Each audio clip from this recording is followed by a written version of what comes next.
moving along to what today is. Well, it's actually only it's past this day for me. It's Revenge of the Fifth for you guys still. I'm already on May 6th. Is there something on May 6th? Is there something called for May 6th in terms of Star Wars? I don't think there is. There I is think actually. what is it? So we got Revenge of the Fifth, and then what's after Revenge of the Fifth? There is something. I just can't remember. Yeah, there's something. I There's think something it's about like that. there's always a bigger sixth or something like that. I Yeah, don't know. something like Us Star Wars fans are insane. that. Right, we make anything Star Wars related. Yeah. But let's just have a nice little reflection on Revenge of the Sixth. Sorry, Revenge of the Fifth, and the movie of Revenge of the Sith. And how many years has it been since that movie came out? 16 years. 16 years. That Oh, is no, so 17. insane. 16? More than 10. I feel like Nick's More going than to correct 10. me on that one. More than 10. More than 10. Let's. Do you guys remember where you were and what you were doing the first time you saw Revenge of the Sith and your first experience watching that movie? Jordan, well, let's go with you first. Where 16 years. 16 16 years Cool. is when Thank that you, movie Nick. came out. Excellent. Yes, I remember where I was 16 years ago because I'm getting old. I was in the fourth grade. I had just moved from one elementary school to the other, missing my friends or whatever. And one of my friends from my old school was like, "Hey, come watch this movie." And I was like, "What movie?" He was like, "Star Wars Episode 3, Revenge of the Sith." And I was like, "Oh my god, like what? I don't care." Well, yeah, sure, because I didn't care enough. Um, and I knew a little bit about Star Wars 'cause my dad was watching it, but I never really was like into it because I thought it was one of those adult movies like I shouldn't care about as a kid. So it was also very weird that somebody had asked me, a 10-year-old little me, to go watch this movie. Um, Yeah. and Was it your so first Star Wars movie that you saw? yes, it is. Yeah. Yeah. So I was like, A traumatic oh, first movie. right, and I was like, oh, part of my Yeah. language, but I was like, what the hell? Like, what is That's happening? I funny. need to know more right now. Yeah. A lot happens in that movie. Yeah. And if you Yeah. don't know who any of the characters are, it's it's just chaos. It's just pure chaos. but I fell in love with it all the same, you know? Yeah. I It's will so never good. forget that movie ever. Yeah. That Revenge of the Sith. I remember distinctly seeing it in at the time downtown Disney Springs now here in Florida, and Mm. I remember waiting in line. Everyone was dressed up. Back in the day, we had to wait to get into the theater. you know, Camped out. It was like celebration pretty much. And, people had their lightsabers, they were dressed up as Jedis and Rhodians and anything. You can think about it. And then two people got in an argument in the line about who was there. And they start fighting with their lightsabers by this fountain that's by the movie theater. Like a And real fight? Like a yes, lightsaber duel. like anger, but they dueled each other with lightsabers. Like they were actually in a real argument, and they went that route. I And love us. one of them fell in the That's what we all fountain, need to do. and they both got kicked out and didn't get to go see the movie. That was that. Dang. Oh my So that's how that. god. Yeah, that's how that started. See, Also as a nice. movie theater employee, Like shout out Obi to and that Annie. employee because I would have kicked them out too. Yeah, Because and That this is I don't have time to be best watching y'all fight in my story. lobby. they weren't even they weren't even in the theater yet. They were outside in the front waiting in line, and it was great. Jeez. But no, I but love Yeah. that story. That's actually Obi-Wan and Anakin. They didn't. yeah, and then no one They knew just that. lived it. No They one didn't. You knew don't need that. the movie. You don't need the It's movie. You're just awesome. good. I never thought of that. Out of all the years Go I've had that in my head and It's replays in my mind all the time when I tell the story, and it's like that is great because that's the main thing that I remember of the movie. Like I remember the whole movie, but I mean like when I went and saw it for the first time, once that fight happened and you felt the tension and it just like my hair stood up, like I was just like in Yeah. it, like invested in it. It's just like I'll never forget that movie. Yeah, Same. it's very much impacted the Star Wars story that we already knew, but it just it added so much emotion to what was to unfold that we had already seen in the original trilogy. Din, what was your first experience seeing Revenge of the Sith? I wish mine was like Jordan's. I'd love to know what being introduced to Star Wars is like for different generations. Because I remember seeing A New Hope on VHS in like '79 or something. But for Revenge of the Sith, my distinct memories. I saw the midnight premiere, the first or the first or second showing. I can't remember, with my friend Patrick. Hey Patrick, if you're watching, he often tunes in. That's so And good. Yay. we went to go see it together, and my immediate feeling was after I thought to myself, okay, Joseph Campbell says that movies are literally dreams of the subconscious, sort of on screen. That's how they function.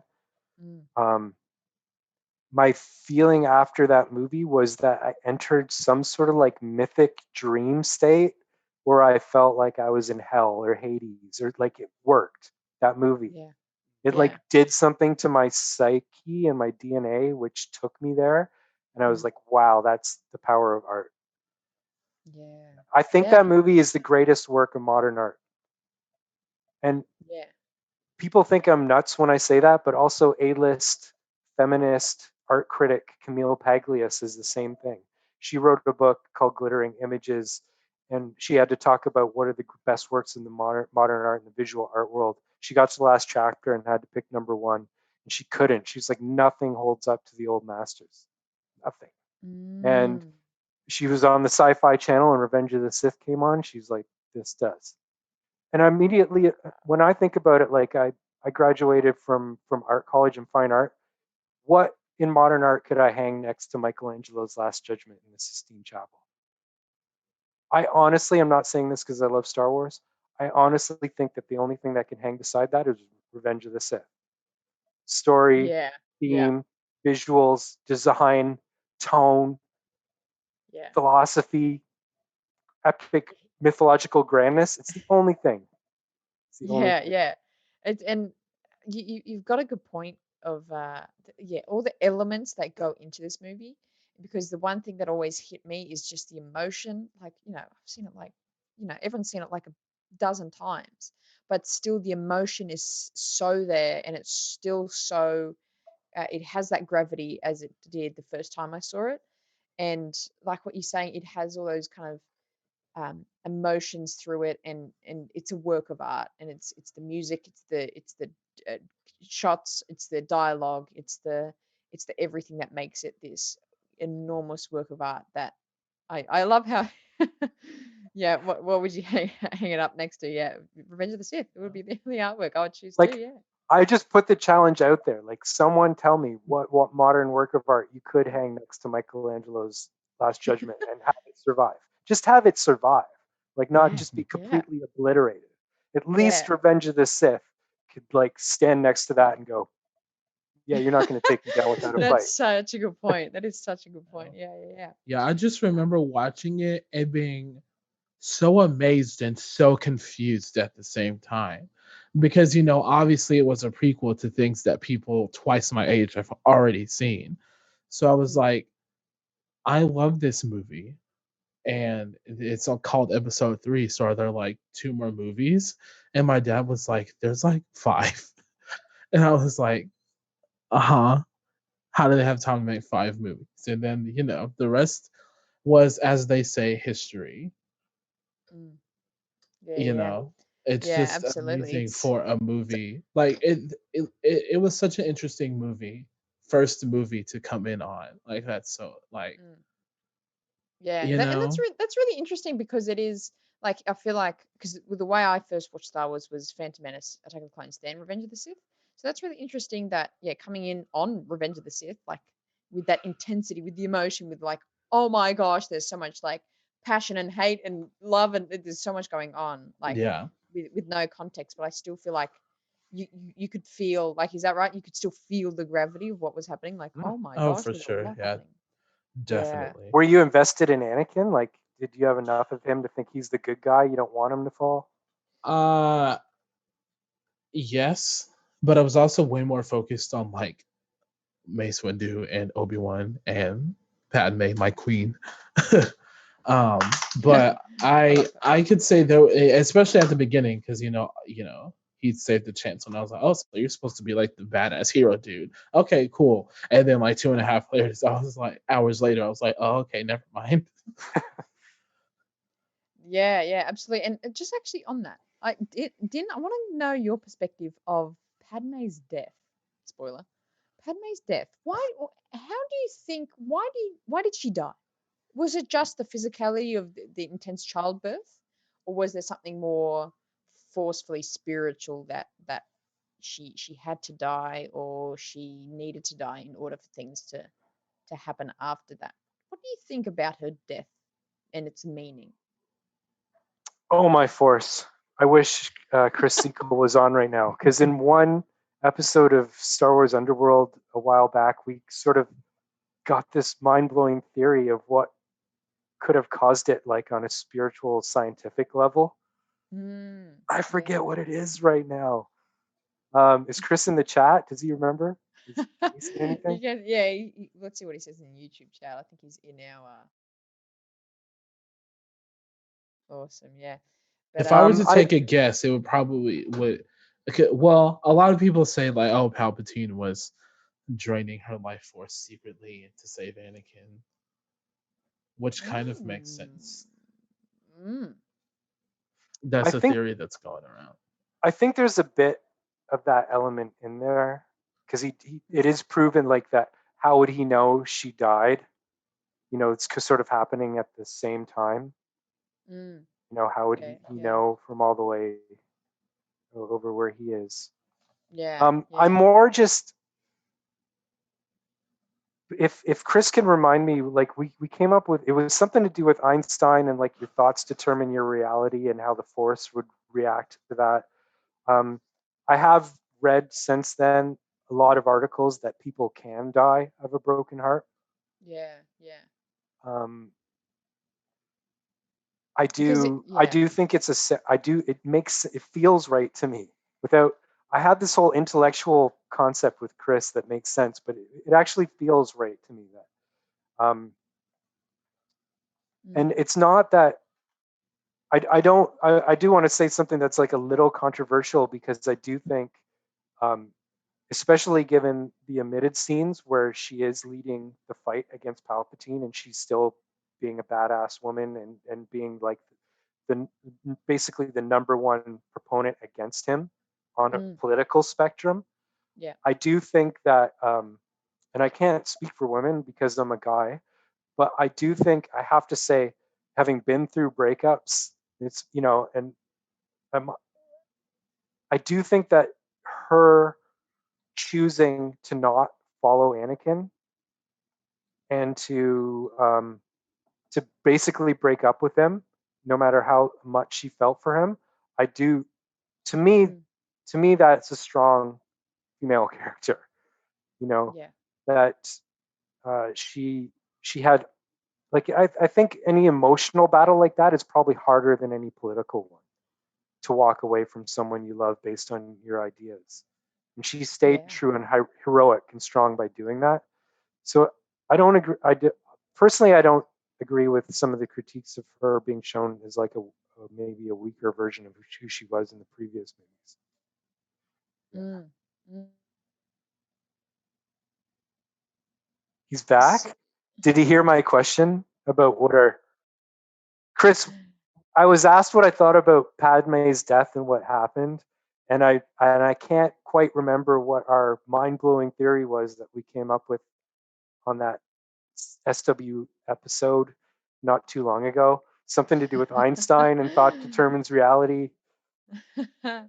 So It's yeah. Let him just ponder on that for a moment. But yeah, just to I think there is something that you were saying there about the strength of her character of having to walk away of someone who she loves, but because she has those different ideas and going, we are so different morally and in our values, and no matter what I feel, like how she valued herself was going to be greater than that, which is a very difficult thing, a very hard thing to do in reality in our world.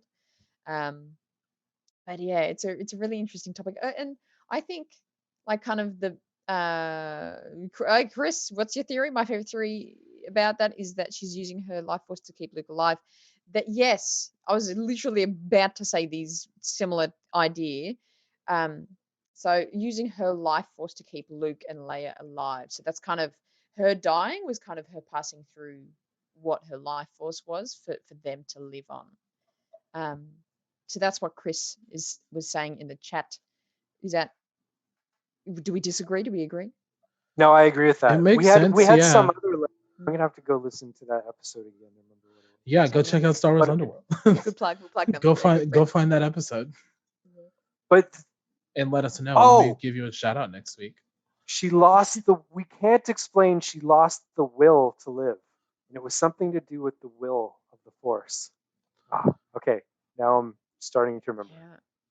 Because, I mean, trying to keep it in the Revenge of the Sith, but I love that kind of theme in Rise of Skywalker where Leia was kind of, I found the whole Leia and Ben connection to be similar to that, and like Leia only fully like physically left and became a Force ghost when she gave the last of her life force energy to Ben. Like that's kind of my perspective on that kind of end situation of Rise of Skywalker. So I feel like maybe a similar idea happened with Leia of her not that she was making things float and she was wielding a lightsaber, but like what we touched on before, everyone's got life force in them and everyone's got the force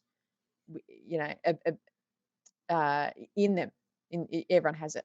So I think the will she had was passed to Luke and Leia for them to live on and do what they did in what we later see in the movies. So yeah, I totally agree with that, Chris. Yeah, I like that a lot because she certainly would be heroic to her last. Yeah. She's not someone who would give up. Shows her strength. So I like that. For some reason, she has lost the will to live. So the reason would be she's giving her will and force to the kids. That's great.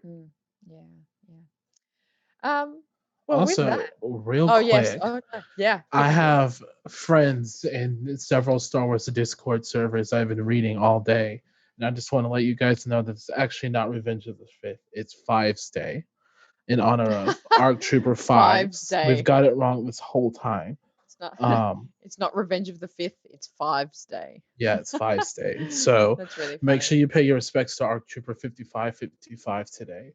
CT 5555. Yeah. Oh, what a gun. What a good clone. What a good clone.